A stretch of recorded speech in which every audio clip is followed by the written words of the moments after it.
Hello, what's up guys? Gids here, bringing you another video on most of the tips and tricks that I've learned through most of my playtime in Ni no Kuni Cross Worlds. Okay, so yeah, please like the video, subscribe, and leave a comment down below if this helps. So let's go ahead and start.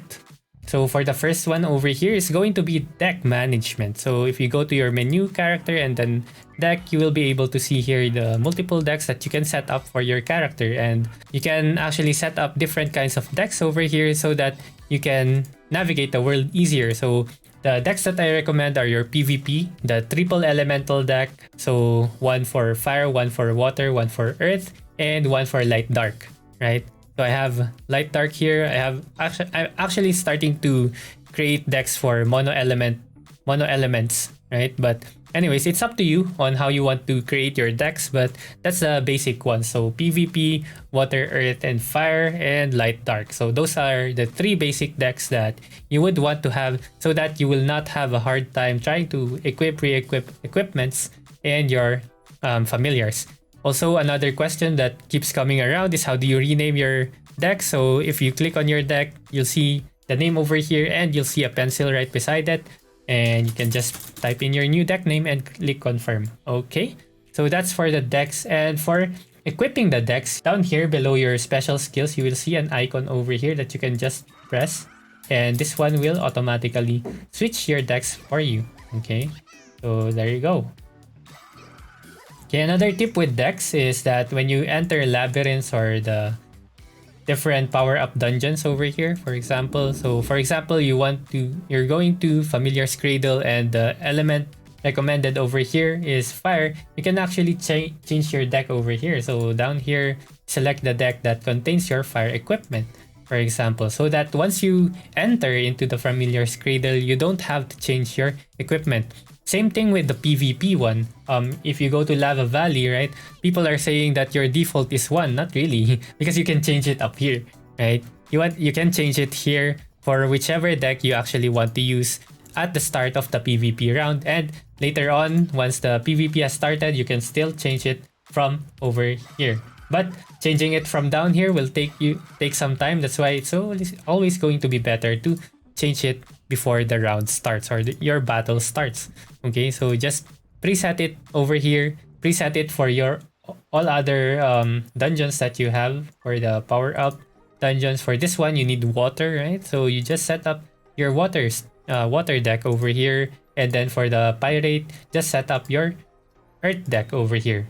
Okay, so yeah, basically you need fire on this one, Familiar's Cradle, water on the fire temple, and earth on the Goldbeard's pirate. Okay, is there anything else that you have to set it up on? I'm not sure if you have it on the field boss. No, I don't think so. But for the dimensional border, I think you can set it up on this one as well. Okay, so you need fire, so just select your deck that uses your fire equipments. Okay, so that's with setting up all your decks. And hopefully this one's helpful because I think everyone does not maximize the usage of your decks. Okay, so yeah. That's it for this one. Okay, so for this trick, it's going to be kicking the trees. So you can actually kick these trees over here in Evermore to be able to get some wooden fuse badges, occasionally gold and metal. Okay, I haven't noticed if I have gotten anything significant from this ones, but you can go ahead and kick around all these trees in Evermore and you'll be able to get some rewards. So these are free stuff that you can get that you can later on convert in the fuse spot and through the alchemy tickets. The other one over here in this place is the wishing well, or this place over here, the fountain. So you can click this one up to 10 times per day, and you will also be able to get some fuse badges. Right now I've maxed out mine, so you will not be able to see me getting any rewards in here, but just do it, try it, you'll see there's magic.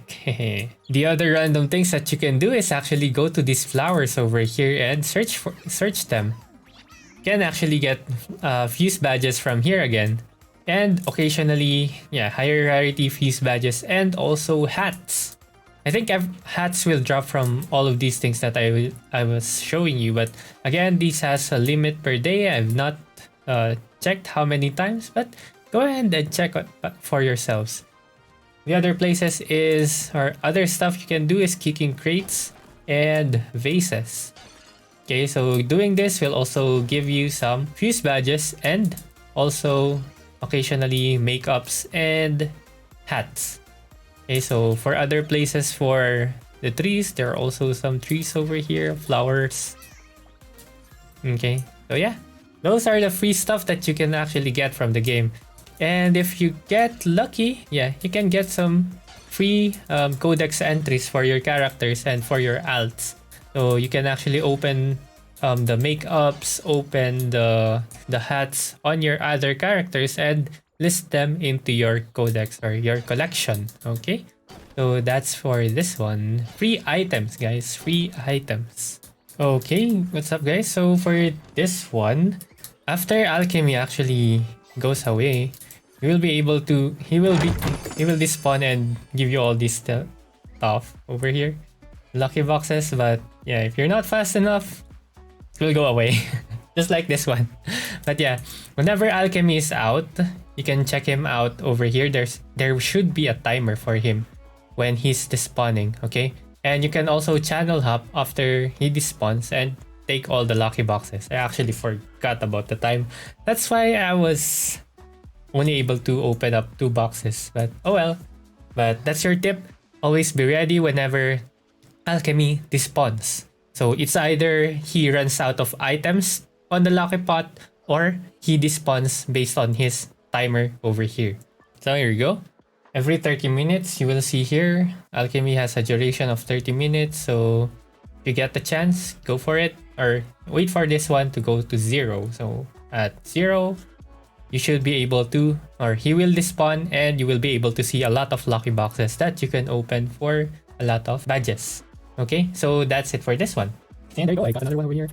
And I solo in this channel. So there's a lot of lucky boxes for me. Hey, let's go. Take it all.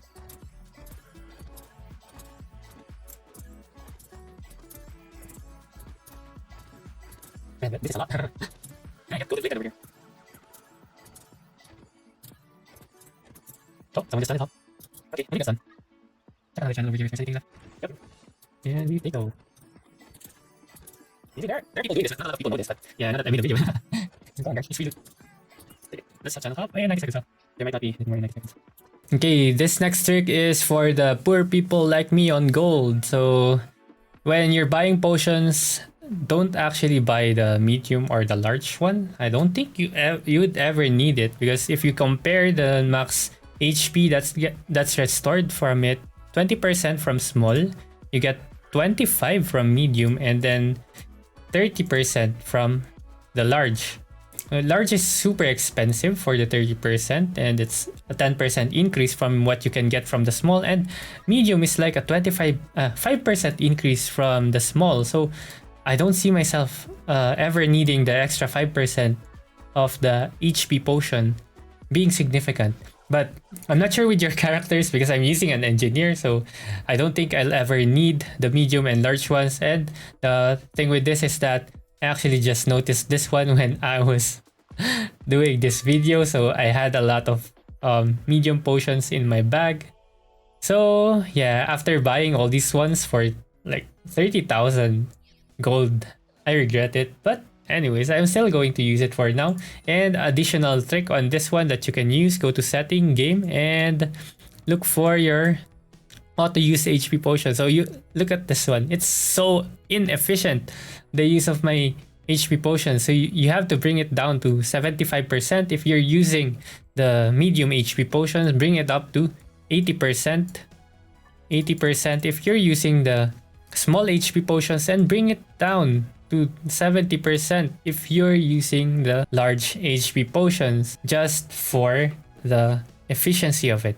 Okay, don't use it at 90 if you're actually using the medium potion, because there's so much potion wasted. Okay, so set this up depending on the kind of potion that you're using. Right now I'm using a lot of medium potions, so I'll set it up at 75%. Okay, so don't waste your potion, guys, because it's going to be expensive. Another one that people are not really paying much attention to is the Tetro puzzle. So Tetro puzzle, you have to complete these ones if you don't complete them, you're not going to get a lot of stats from it. So look at the CP that I gained from this one. It's around 3,000 for each. Okay, so 3,000 on the chicken, 3,000 on the Doberman, 3,000 on the penguin, right? So if you try to remove one of these things, you'll see a significant decrease of 2,900. Right, so if you are just mindlessly placing blocks into your Tetro and you're not completing them, then you're going to miss out on almost 3,000 CP. So this is an easy way to increase your CP. Just complete it. Complete your Tetros, right? So for this one, let's for example, I'll remove one again. Look at that decrease, right? That's so much CP that's being wasted if you don't complete your Tetros. Okay, so Tetros, you can get these blocks from the Labyrinth, or yeah, Labyrinth of Dreams. Sometimes Natrum also drops them. Where else? I don't remember the other places, but I think you get them from a lot of random stuff, doing a lot of random stuff. So yeah, always try to complete the Tetros. And just to show you the patterns, here are the patterns that I'm currently using. Okay, so this is for the chick. You're going to need a lot of T pieces. Right, this one as well for the chicken, so that's a lot of T again. It's 3 over there, and for this one it's not going to use T, so Doberman does not use the T.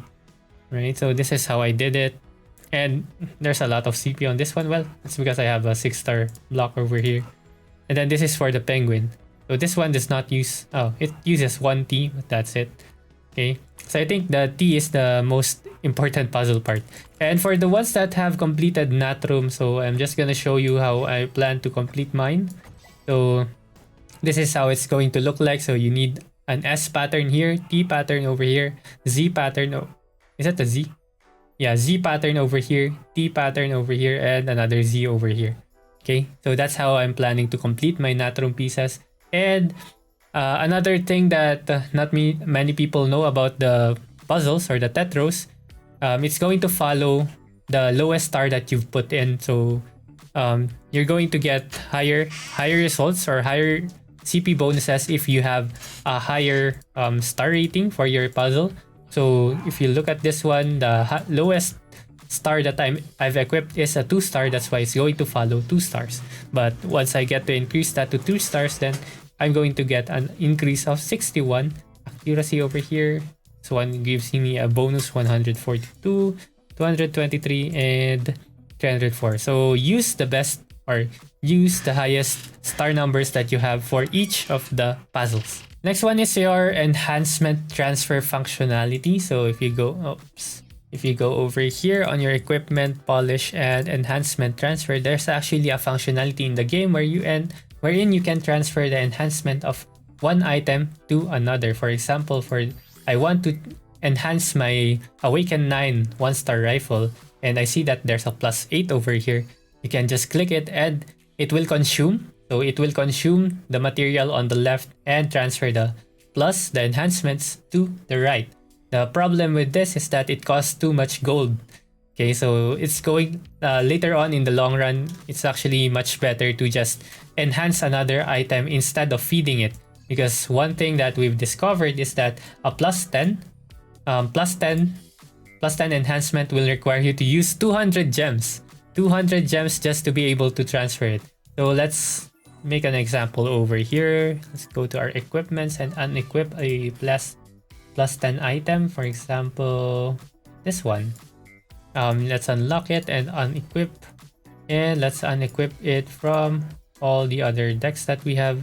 Example, this one, I'm going to use the leather boots and I'm going to give it the +10 on this one, but it's going to cost you 200 gems. So for the people that have been thinking that they want to complete their collection by using the transfer technique, for the equipments over here, because there's actually, yeah, this one, right?